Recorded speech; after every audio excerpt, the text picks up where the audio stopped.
Манай улс өнгөрсөн 2019 онд 14.9 мянган га талбайд төмс тариалж 190.8 мянган тонн ургац сураасан. Тэгвэл энэ жилийн ургац сураалтын явц хэрхэн хангагдаж байгаа талаар үр тариа тос тэжээлийн таримлын үйлдвэрлэлд хангамжийн асуудал хариуцсан ахлах шинжээч одон хүүгээс тодрууллаа. 9-р сарын 29-ны мэдээгээр улсын хэмжээгээр бид нэг 45 мянган гаг ангилан хадсан. 77.8 мянган гаг хурааж 110 орчим мянган тонн үр тариа. Үнээс нь 98 мянган тонн лам буудаа, 185 мянган тонн төмс, 64 мянган тонн хүнсийн хоног, 30 мянган тонн малын тэжээлийн ургамал хурааж авсан.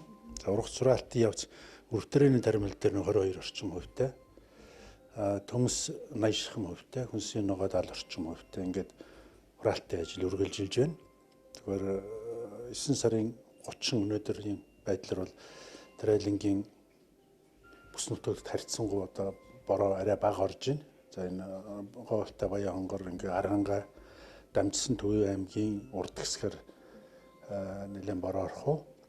За Сэлэнг дарахны бүст бол харьцангуй бага орсон ийм байдалтай байж байгаа. Төмс хүнсийн ногооны хувьд бол үндсэндээ биднэрт ирж байгаа мэдээлэл нь төмсний хураалт 80 орчим хувьтай, хүнсийн ногооны хураалт 70 орчим хувьтай гэдэг маань мэдээ бол 4-5 хоногийн хаслалтай ирж байгаа. Тийм учраас газар дээрээ бол ихэнх аж ахуйн жиргэдийн төмс сураалт бараг дуусч байна. Одоо ургац сураалтаа ер нь бол одоо сүүлийн бранш дуусах сүүл эцсийн хугацаа мэдээ төлөвлөсөн бодлоо. За яг өнөөдөр ажиллаж байгаа энэ техникийн хүчин чадлаар тооцохдол ургац сураалтын ажлыг нэг 25 орчим хоногт хураах ийм техникийн боломж байгаа. Энэ чинь технологи хоног шүү дээ. Тэгэхээр цагаарын саатал одоо энэ 10 сарын 3-наас хойш бол харьцангуй цагаар тогтвортой байхаар байгаа.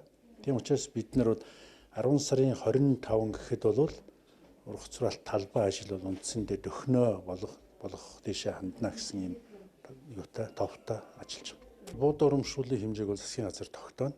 Тэгэхээр одоо үүсч хураалтын ажлын явц авч байгаа буудаан хэмжээ одоо хураалтын төгсгөл рүү үүссэн нөхцөл байдал гэдэг энэ бүхнийг харгалзаж засгийн газарт оруулж шийдвэрлэдэг. Яг одоогор тэдэн төгрөг гээд шууд хэлэх боломжгүй. Урамшууллыг тодорхой хэмжээгээр олгоно.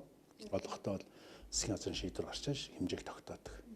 Өнгөрсөн жил бол 100 мянган төгрөгөөр тэгтээ буудаан нийлүүлсэн буудаан чанартай ноёлдуулаад 100 мянган төгрөгөөр олгосон шүү дээ.